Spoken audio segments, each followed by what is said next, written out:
जहां बाहर के संसार में आपको घर को सजाने की बात बताई जाएगी, शरीर को सजाने की बात बताई जाएगी, महंगे महंगे कपड़े, महंगे महंगे चप्पल, महंगे महंगे पर्दे कैसे आपको लेना है उसकी बात बताई जाएगी। टीवी में आप देखेंगे बाल कितना सुंदर रखें, गाल कितना सुंदर रखें, कपड़े कितना सुंदर रखें, इस पर बढ़िया से बताया जाएगा। सदगुरु कबीर कहते हैं मैं तुम्हारे कर्म को कितना सुंदर बना सकते हो इसकी बात करता हूं। सदगुरु कबीर कहते हैं आप अपने मन को कैसे सुंदर बनाएंगे, मैं इसकी बात करता हूं। क्योंकि बाहर की जो सुंदरता है वो हो सकता है 2 दिन में, 4 दिन में, साल, 2 साल, 5 साल में खत्म हो जाएगी, लेकिन जिस दिन आपने अपने मन को सुंदर बना लिया, अपने वचन को सुंदर बना लिया, अपने कर्म को सुंदर बना लिया, युगों युगों तक आपकी सुंदरता बनी रहेगी, वो कभी मिट नहीं सकती है। सदगुरु कबीर उस सुंदरता की बात करते हैं जो कभी मिटेगी नहीं।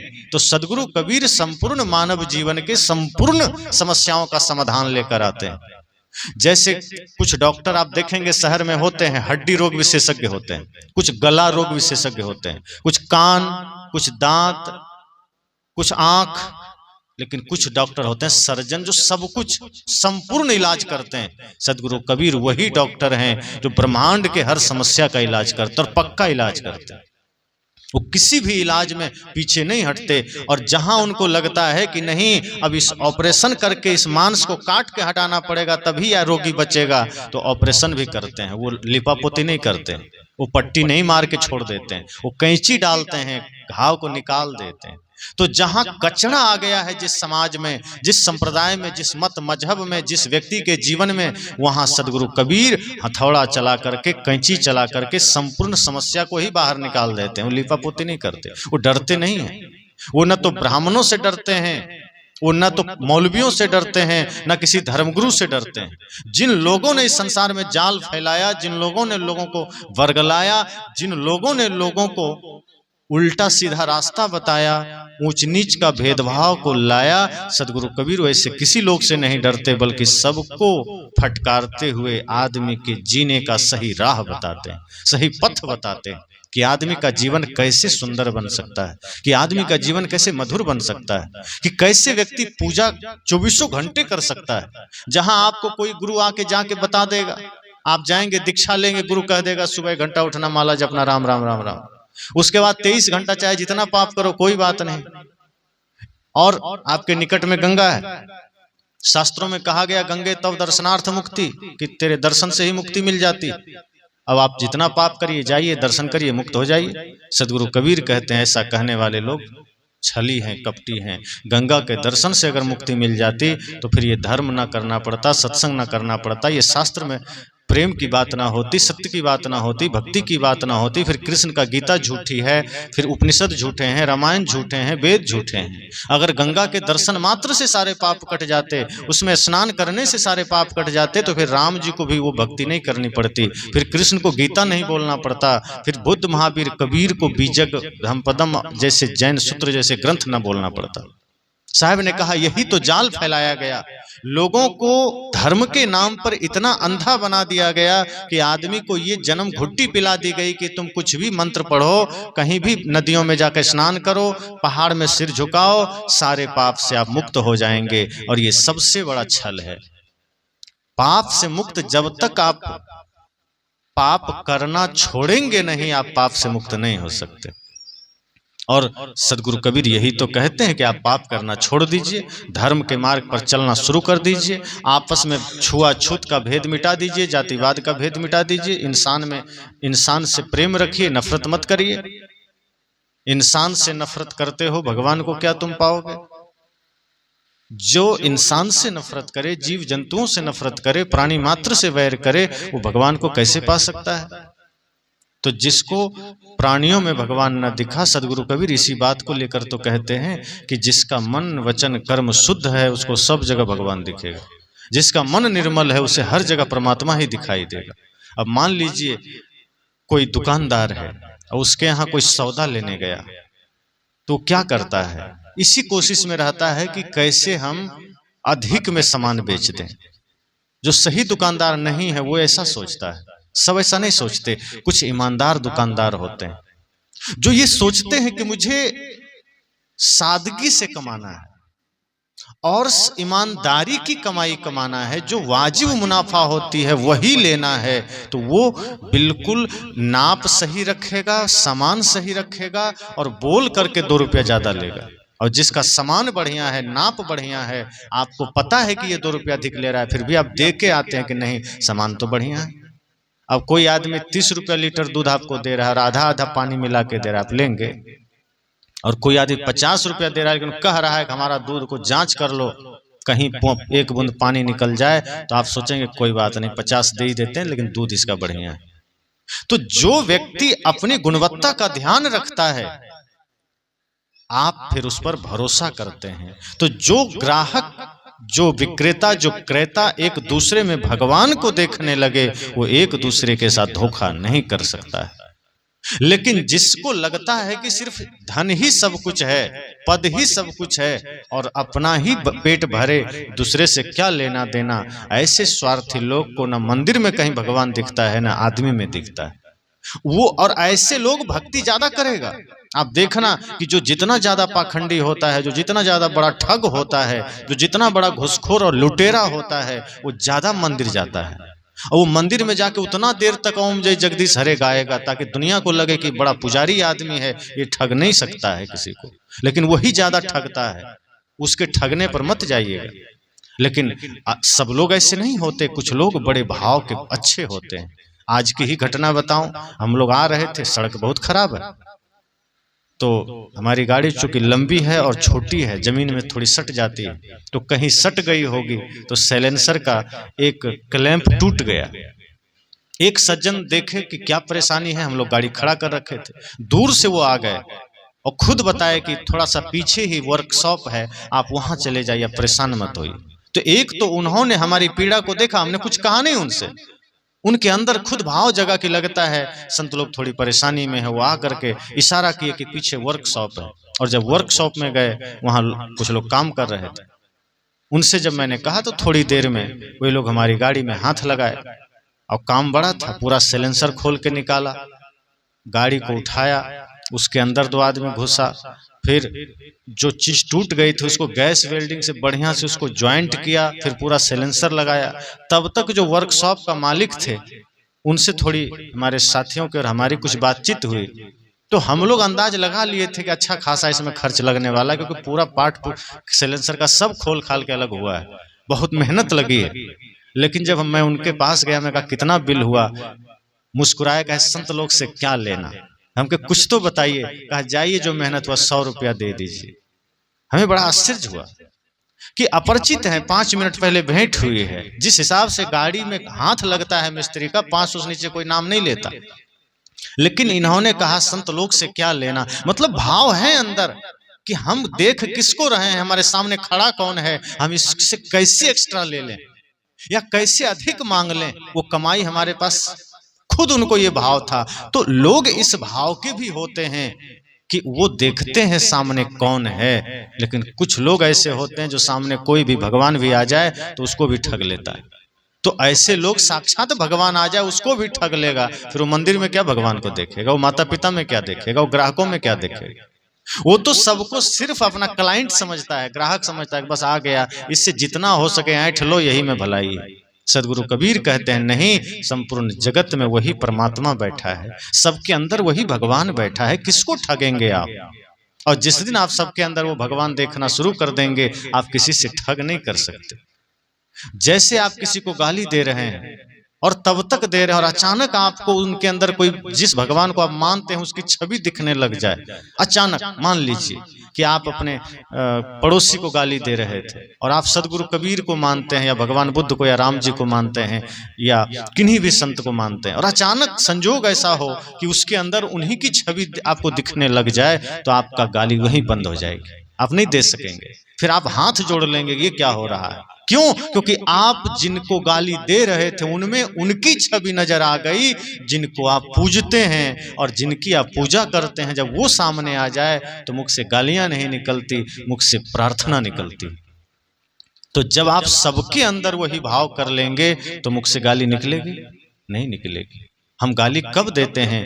हम शास्त्रों में तो पढ़ते हैं ईश्वर सर्वभूतानां हृदय से अर्जुन तिष्ठति, प्रकृति पार प्रभु सब उर्वासी, सब पढ़ते बस हैं कि सभी हृदय में ईश्वर बैठा है। सदगुरु कबीर भी कहते हैं सब घट मेरो साईं सुनी सेज न कोई, कि सब घट में मेरा साईं बैठा है। तो हम सिर्फ पढ़ते हैं, करते कहाँ हैं? सब घट में अगर हमारा साईं बैठा है तो हम सबके साथ ठग क्यों करते हैं? सबको हम ठगते क्यों हैं? सबके साथ झूठ क्यों बोलते हैं? नफरत क्यों करते हैं? घृणा क्यों फैलाते हैं? हम सबका दिल क्यों दुखाते हैं? आज कोई पुत्र अपने माता पिता का तिरस्कार कर रहा है, कोई भाई भाई का तिरस्कार कर रहा है, सास बहू का, बहू सास का, एक दूसरे का तिरस्कार ही तो कर रहे हैं।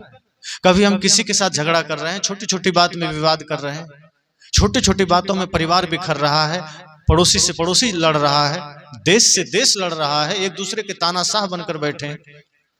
पिता चाहता है बच्चे हमारे अनुसार चलें, बच्चे चाहते हैं पिताजी चुप रहें। विज्ञान के युग में पिताजी को कुछ नहीं आता है, जो जानते हैं हम ही जानते हैं। सब इसी भाव में चल रहे हैं।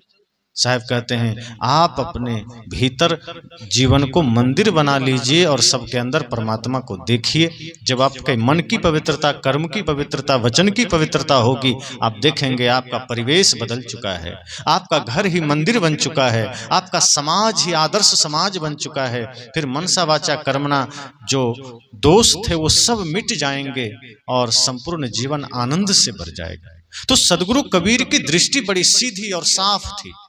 वो किसी को अंधेरे में रखना नहीं चाहते थे। वो ये नहीं कहते थे कि तुम कितना भी पाप करो मेरे पास आओगे मैं तुम्हें मोक्ष दे दूंगा। वो कहते थे नहीं, इस भ्रम में मत रहना कि कोई गुरु आपको मोक्ष पहुंचा देगा, कोई गुरु आपको मुक्ति बांट देगा। साहब कहते थे इस भ्रम में मत रहना, गुरु सिर्फ रास्ता बता सकता है, आपको कोई मोक्ष नहीं दे सकता। कई लोग, कई माताएं संतों के पास जाती, प्रार्थना करती कि गुरुजी आशीर्वाद देना बेटा मैट्रिक का एग्जाम पास कर जाए। अगर आपके आशीर्वाद से बेटा मैट्रिक में पास कर जाएगा तो हम आपको बुला के सत्संग कराएंगे।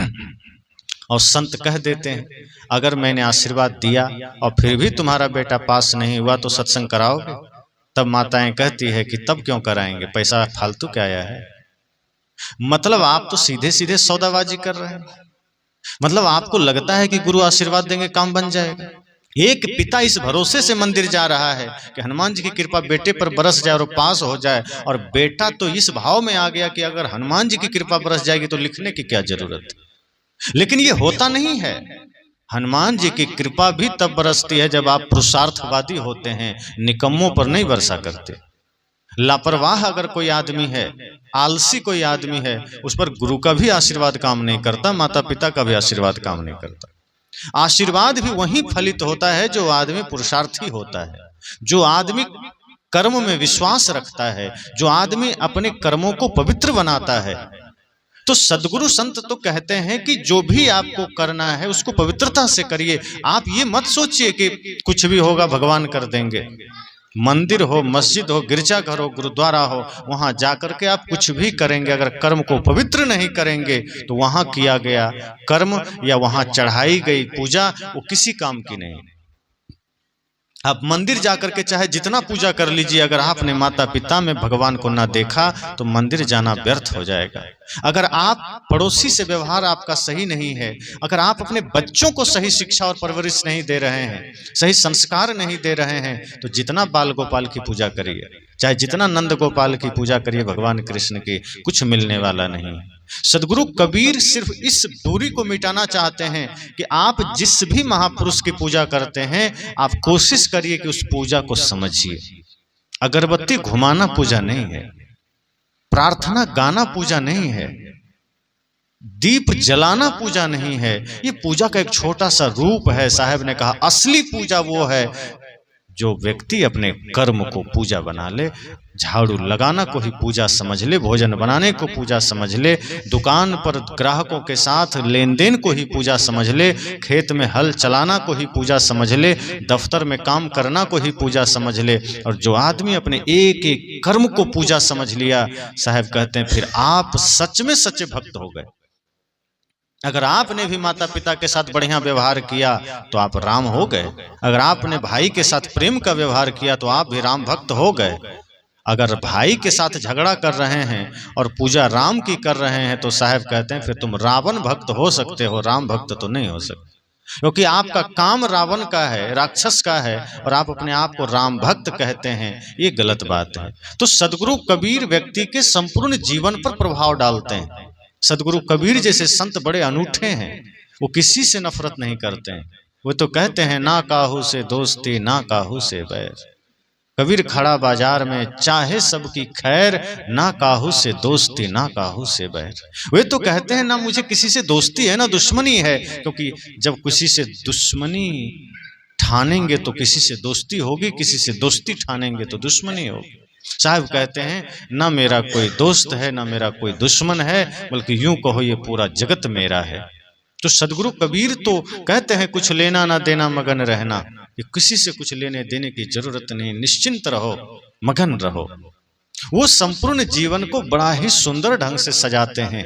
वे कहते हैं कपड़ों से सजाओ घर को, पर्दों से सजाओ, पत्थर से सजाओ, कोई बात नहीं, लेकिन सदगुरु कबीर कहते हैं कि अपने जीवन को संस्कारों से भी तो सजाओ, अपने जीवन को अच्छे कर्मों से भी तो सजाओ। बाहर की सजावट कई दिन काम आएगी, एक दिन चिता में जल जाना है, लेकिन जब मन सजा होगा तो शरीर चिता में जल भी जाएगा, तो नाम लेने वाला श्रद्धा से नाम लेगा, याद करने वाला श्रद्धा से याद करेगा। अगर कर्म बढ़िया करके आप नहीं गए, पाप की कमाई करके गए, तो जो पीछे से नाम लेगा वो भी मरने के बाद भी गाली देगा। अगर गाली खाना चाहते हैं तो बेहोशी में जीवन बिताइए, नरक वाला जीवन जिए। लेकिन अगर चाहते हैं कि जीते जी भी हम सुखी रहें और मरने के बाद भी लोग हमारा नाम ले बढ़िया से, तो जीवन में सजग हो जाइए, जागृत हो जाइए। जो कर्म से भूल हो रही है, जो कर्मों का पाप हो रहा है, जो मन से पाप हो रहा है, वो सब से मुक्त हो जाइए। आज इसी वक्त सोच लीजिए कि हमको इस जीवन में मन से, वचन से, कर्म से पाप नहीं करना है, पाप की कमाई नहीं कमानी है, हमें धर्म की कमाई कमानी है। हमें सबसे मीठा वचन रखना है, व्यवहार बढ़िया रखना है, और हमें घर को ही मंदिर बनाना है। तो सदगुरु कबीर जैसे महानतम संत, जिनका एक एक शब्द, एक एक वचन अनूठा है, अद्वितीय है, क्योंकि वो ऐसे काल में इस धरती पर आए जब सबके बस की बात नहीं थी सत्य कहना। आज लोग हिम्मत नहीं करते कहना, लेकिन सदगुरु कबीर उस वक्त कहते हैं कंकड़ पत्थर जोड़ के मस्जिद लई चुनाए, ता चढ़ी मुल्ला बांग दे क्या बहरा हुआ खुदा है। सोचिए कितनी बड़ी हिम्मत थी उनकी। आज लोग डरता है ये सब बात कहने से, कि कहीं मुसलमान लोग झगड़ा ना कर लें हमसे, कहीं वो लोग फतवा ना जारी कर दे। सुने थे ना एक नुपुर शर्मा क्या थोड़ा सा बोल दे कि तुम्हारा मोहम्मद भी तो ऐसे वैसे कम उम्र में शादी किया, ऐसा वैसा, भाई इतनी सी बात तुम्हारे कुरान में लिखा है। कितने बड़ा आफत आई थी। और सदगुरु कबीर उस वक्त कहते हैं कंकड़ पत्थर जोड़ के मस्जिद ले चुनाए, ता चढ़ी मुल्ला बांग दे। मजाक किया था साहब ने। बांग कौन देता है? मुर्गी। और साहब ने मुर्गी से उदाहरण दिया था मुल्ला का, कि जैसे मुर्गी बांग देता है तुम्हारा मुल्ला बांग दे रहा है। क्या तुम्हारा खुदा बहरा हो गया? कबीर साहब को किसी ने हिम्मत हुआ छू दे? और इतना ही नहीं, उन्होंने कहा पहिर जनेऊ जो ब्राह्मण होना, तो मेहरी क्या पहराया, अब वो जन्म की सुदृढ़ पर से तुम पाड़े क्यों खाया। कहा पंडित लोग कहते हैं कि हम ब्राह्मण हैं, शूद्र के हाथ का भोजन नहीं खा सकते, तो कैसे हो ब्राह्मण? क्योंकि हम जनेऊ पहनते हैं। तो साहब ने कहा कि जनेऊ पहन के तुम ब्राह्मण हो गया, ठीक है, तो पत्नी को क्या पहनाया? तुम्हारी जो पत्नी है उसको जनेऊ पहनाया? नहीं, तो वो तो जन्म की सुदृढ़ रह गई, फिर उसके हाथ का भोजन तुम कैसे खाया? प्रश्न का जवाब है किसी के पास? नहीं। मुसलमानों ने कहा कि हम सुन्नति करा ली इसलिए मुसलमान हो गए। साहब ने कहा सुन्नति कराए तुर्क जो होना, तो औरत को क्या कहिए? और अर्ध शरीरी नारी बखानी ताते हिंदू रहिए। उसने कहा तुम कहते हो खतना करा के हम मुसलमान हो गए, तो फिर तुम अपने महिलाओं का क्या किया? उसका तो खतना नहीं हुआ, तो हिंदू रह गई। साहब का एक एक प्रश्न, एक एक चोट इतना कड़क होता था कि किसी को रास्ता नहीं मिलता था भागने के लिए, और किसी की हिम्मत भी नहीं होती थी कि कबीर साहब को छू दें, क्योंकि वो निष्पक्ष थे। जो किसी पक्ष में चिपका होगा उसको न गाली मिलेगा। हालांकि लोग ने उनको भी गाली दिया, लेकिन सदगुरु कबीर निष्पक्ष थे। जहां गलती देखा, हिंदू हो मुसलमान हो, सबको कहा, नफरत किसी से नहीं किया, लेकिन गलती देखी उन्होंने तो कहा। जैसे किसी के शरीर में फोड़ा हो जाए तो डॉक्टर को उससे कोई एलर्जी थोड़े है, नफरत नहीं है, अब डॉक्टर कैंची निकालेगा, चाकू निकालेगा घाव को काटने के लिए, कोई कह दे तो दुश्मन है, देखो कैंची भोंक रहा है, कैंची डाल रहा है। अरे भाई वो कैंची डाल रहा है उसको मारने के लिए नहीं, उससे उसको दुश्मनी थोड़े है, उसके घाव को निकालने के लिए, ताकि उसका घाव खत्म हो जाए और उसको जीवन मिल जाए। तो डॉक्टर अगर आपके शरीर में कैंची डाल भी रहा है तो वो आपसे नफरत नहीं कर रहा, वो आपको मारने के लिए नहीं डाल रहा, बल्कि आपको एक नया जीवन देने के लिए डाल रहा। सदगुरु कबीर भी ज्ञान की कैंची जिस जिस पर चलाया तो वो लोगों से नफरत थोड़ी करते थे। उन्होंने अपना ज्ञान का हथौड़ा जहां भी मारा तो किसी से नफरत नहीं करते थे, बल्कि प्रेम करते थे, ताकि लोगों के जीवन में जो समस्या है, जो समस्या फोड़ा बन चुका है, हथौड़ा से उसको खत्म कर देते थे, ताकि वो आदमी भी सुखी हो जाए। तो सदगुरु कबीर जैसे महानतम संत को स्मरण करिए और उनकी एक एक वाणियों को जीवन में उतारिए, उनके एक एक शब्द का जो बड़ा ही गहरा अर्थ है उसको उतारने की चेष्टा करिए। ऐसे संत सम्राट सदगुरु कबीर इस कलिकाल में आकर के इस संपूर्ण धराधाम को उद्धार किया। और आज जो हम सब मंच पर बैठकर बोल पाते हैं, नारियां समाज में बराबर का दर्जा पाती है, वो सदगुरु कबीर की देन है। क्योंकि जो संविधान भारत का लिखा गया वो सदगुरु कबीर के विचारों पर आधारित है, बहुत कुछ आधारित है। चूंकि बाबा साहब भीमराव अंबेडकर के माता भी कबीरपंथी थी और गांधी जी की माता भी कबीरपंथी थी, तो उनके प्रभाव उन लोगों में थे। इसलिए सदगुरु कबीर का विचार चूंकि बहुत ही अद्वितीय है, अनोखा है, तो ऐसे महानतम संत को हम याद करें, उनके विचारों को याद करें, उनके विचारों को याद करके उस पर चलें। और जिस मूल बिंदु पर साहब ने जोर दिया संपूर्ण मानव समाज को कि मन वचन कर्म इन तीन की शुद्धि अगर कर लिया तो जातिवाद खत्म हो जाएगा, क्योंकि सब कुछ मन से ही पैदा होता है। फिर छुआछूत खत्म हो जाएगा, क्योंकि वो भी मन से पैदा होता है। फिर संप्रदायवाद खत्म हो जाएगा, और जितनी भी अशुद्धियां हैं जीवन में, जितने भी पाप हैं, जितने भी दुराचार हैं, भ्रष्टाचार हैं, वो सब खत्म हो जाएंगे। जितने भी झगड़े हैं वो सब खत्म हो जाएंगे। सिर्फ हर आदमी अपने मन को, वचन को, पूरे कर्म को शुद्ध कर ले। तो इतनी ही चेष्टा हम सबको करनी है। इस पहले दिन के सत्संग में यहीं पर वाणी को विराम देता हूँ।